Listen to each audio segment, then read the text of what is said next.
Oh, hello again. Welcome back. Wow, now I'm back in my office recording videos. It's story time. Let's talk about what it feels like to live in Astana, Kazakhstan. Well, before that, you should know that if you're an old person, well, not that old, Astana was Astana until I think 2018 17. Then it was changed to Nur Sultan. Then of recent changed back to Astana. If you're asking me why, I think it's both politically motivated and it's none of my business. I had lived in Pavlodar for 4 years. Then it got to a point I decided to move to, I wanted to move to either Astana or Almaty. But one strong reason made me move to Astana, despite the fact that I was told and I knew that it's extremely cold here in Astana. The fact is that Almaty has a risk of what's the name of this thing? Earthquake. I don't do that. No matter the risk, although it's so minute, it's not nothing strong. But because of the seismic tendency of Almaty, Almaty is also a beautiful city. I decided to move to Astana. Although I have a lot of friends there that they are not afraid, but I try to. I'm Nigerian, although they are Nigerians also, but I just try to run away from situations like that. I like to be calm.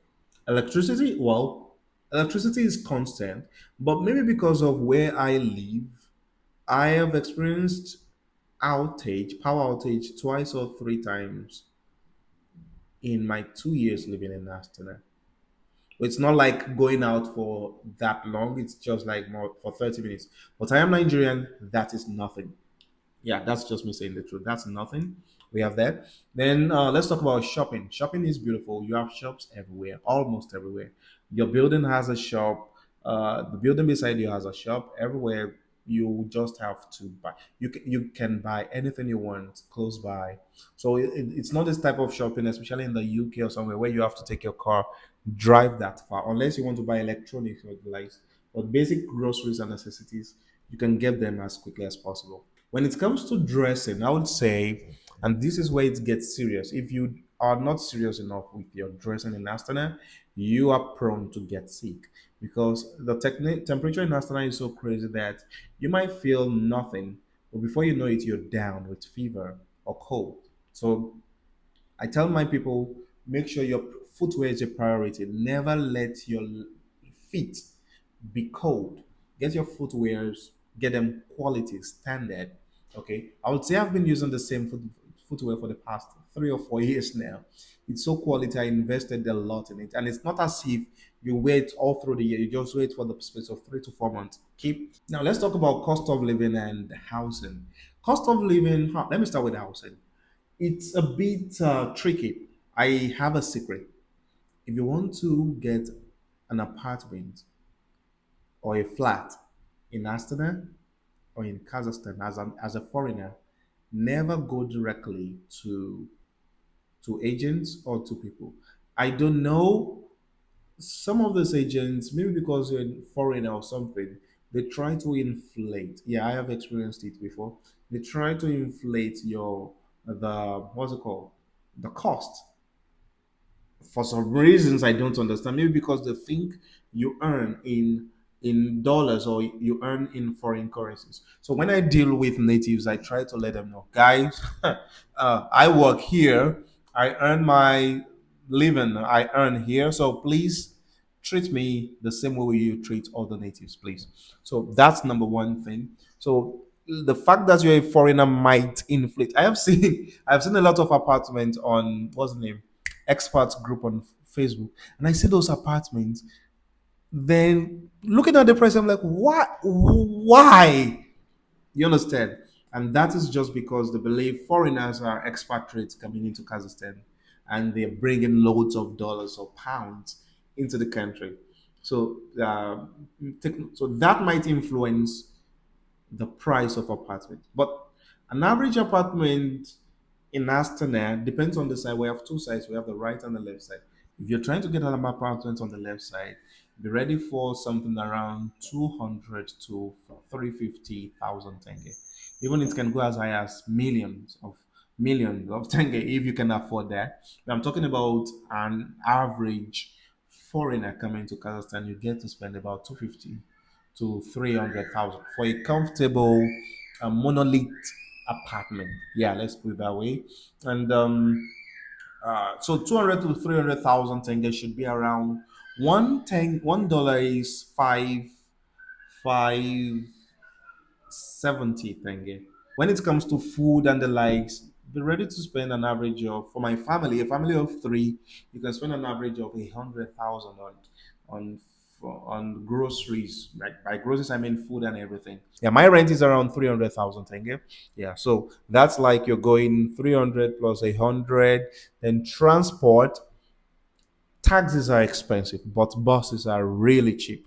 Now, I don't go out much, so I take taxis. So, for an average foreigner coming to Kazakhstan with $1,000, you are okay compared to European countries or even America, or yeah, basically, you are doing well. It's fairer, and you get the value for your money. Let's talk about weather. Well, weather in Kazakhstan, you already know, nothing crazy. It's extremely cold. By extremely cold, well, that is still relative depending on where you're from. Coming from Pavlodar to Astana made me believe it's like almost the same thing.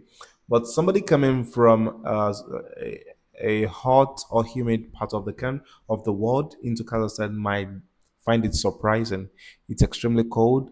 Just but once you get yourself protected, you're good to go. Now let's talk about people of Astana. I think a high percentage of Astana people speak English. A very, especially, let me say, the young demographic that speak English. For some reason, I think it's because of Kazakhstan's standard of education. So sometimes I will try to explain myself in Russian, and you see them smiling at you, telling you they speak English, which is extremely different in Pavlodar. Pavlodar is totally different. You have to speak Russian. Yeah, in Pavlodar, and there's still some parts of Kazakhstan where you probably have to speak Kazakh, but in Astana, it's very well balanced. You have a chance of meeting with an English speaking Kazakh or Russian in Kazakhstan, and you have no problem with that.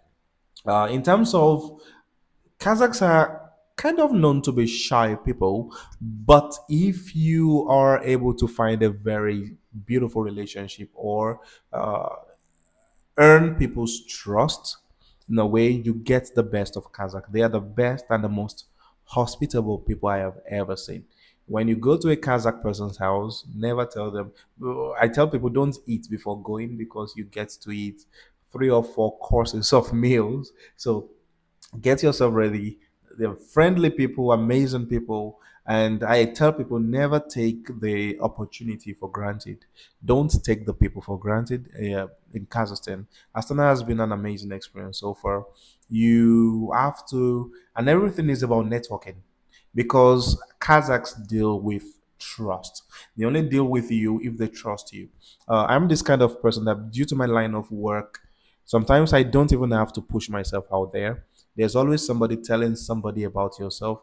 The relationship with Kazakh is like big, it's a big extended family that there's somebody that is related to somebody that is related to somebody, and at the end of the day, you might find out that somebody you know 5 years ago actually knows somebody you've just met now, and that's the Kazakh thing here.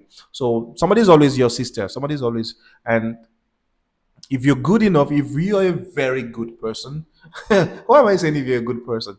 Just be good, I think. You will enjoy everything. It's hard, it's extremely hard to see Kazakhs being racist. It's extremely hard to see Kazakh not just liking you unless you're a threat to them. And by being a threat to them, I'll make a video about that. I had somebody write a comment that was like, stop marrying our girls. So that's a totally video. I'll make a video on that to give my perspective on that topic.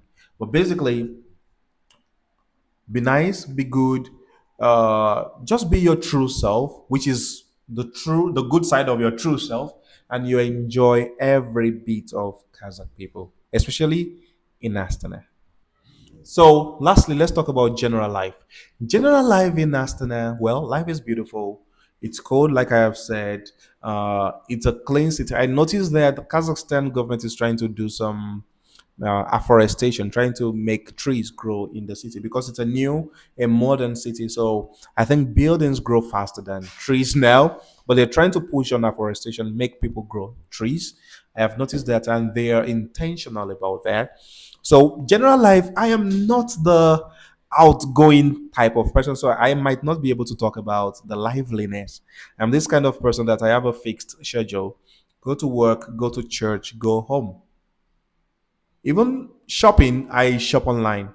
There's if you want to do everything from home, you can do that. We have apps for ordering food. We have apps for ordering groceries. Even if you want to be specific with vegetables, we have apps for doing that. If you want to order clothing without going out, you have apps for that. And everything is automated. I would say, well, this is the same for big cities, right? So it's not as if I'm talking about something strange. So I'm just trying to say this for people that think Kazakhstan is kind of like just like myself, 7 years ago before coming to Kazakhstan, when I got my invitation and I heard Kazakhstan, in my head I was thinking, Kazakhstan, Afghanistan, Pakistan. I had a kind of stand nations, and I was scared. But you have to get into Kazakhstan to understand that Kazakhstan is a totally different country on its own. But I know some foreigners and I know some people from where I am that once the name of the country is not part of the big four, big three, they're like, where's that? But I tell people that you can achieve a lot when you believe this place is meant for you, or when you attach your life purpose, or when you see your life purpose there. So you have to be convinced before you move to a place, and God help you. Basically, these are the things I remember. This is just a random stuff, and I decided to talk about it. Thank you, and see you in the next one. Goodbye.